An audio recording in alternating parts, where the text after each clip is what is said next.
Okay जी। तो अब हम देख रहे थे कि कायरल कार्बन, उससे हमने स्टीरियो आइसोमर्स देख लिए किस तरह बन सकते हैं, ठीक है? वो आपको आना चाहिए क्वेश्चन। उसके अलावा स्टीरियो आइसोमर्स की फ़र्दर 2 टाइप्स हैं, एनेंटियोमर्स या डायस्टीरियोमर्स उनको कहते हैं, ठीक है? तो एनेंटियोमर्स ऐसे हम एनेंटियोमर्स ऐसे स्टीरियो आइसोमर्स को कहते हैं जिनके मिरर इमेजेस हैं, और डायस्टीरियोमर्स जो कि मिरर इमेजेस नहीं हैं, ठीक हो गया?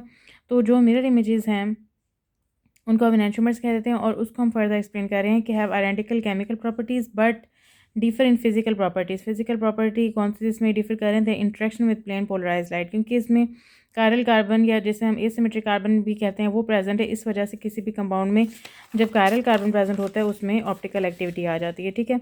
नेक्स्ट इसमें फर्दर क्लासिफिकेशन है, या तो वो डेक्स्ट्रो रोटेटरी हो सकता है या लीवो रोटेटरी हो सकता है।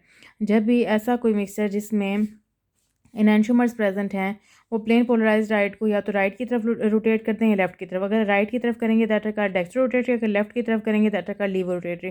और ग्लूकोज का सोल्यूशन डेक्स्ट्रो रोटेटरी है, इसलिए इसके ग्लूकोज डेक्स्ट्रो रोटेटरी है, इसलिए इसके सोल्यूशन को हम कहते हैं डेक्सट्रोज। इसलिए आपसे अगर आपका भी क्वेश्चन पूछा जाए कि डेक्सट्रोज किसे कहते हैं, तो आपने कहना है ग्लूकोज का ऐसा एनेंटियोमर जो कि प्लेन पोलराइज लाइट को राइट की तरफ रोटेट करता है, तो वो डेक्स्ट्रो रोटेटरी होता है, और उसके सोल्यूशन को हम डेक्सट्रोज कहते हैं, ठीक है? नेक्स्ट आ जाता है हमारे पास रेसिमिक मिक्सचर। रेसिमिक मिक्सचर क्या होता है? When equal amounts of dextro rotatory and laevo rotatory isomer present.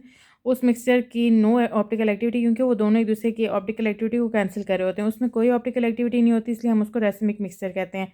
और रेजोल्यूशन क्या होता है? ऑप्टिकली एक्टिव आइसोमर को उसमें से आइसोलेट करने को हम रेजोल्यूशन कहते हैं। उसके बाद आ जाता है हमारे पास D and L isomerism. D and L isomerism जो है वो जो हमारे पास कार्बन होता है प्राइमरी अल्कोहल के साथ वाला, ये जैसे ग्लूकोज में कार्बन 5 है, ठीक है? इसके साथ वाला ये प्राइमरी अल्कोहल है, इसके साथ वाला कार्बन कार्बन 5, ठीक है? या इसे हम पेनल्टीमेट कार्बन कहते हैं, या most distant from carbonyl carbon, इससे मोस्ट डिस्टेंट पर है, ठीक है? इस पे जो OH प्रेजेंट होता है उसकी साइड को देख के हम कहते हैं कि डी डी आइसोमर है या एल आइसोमर है। जैसे यहाँ यहाँ पे देखें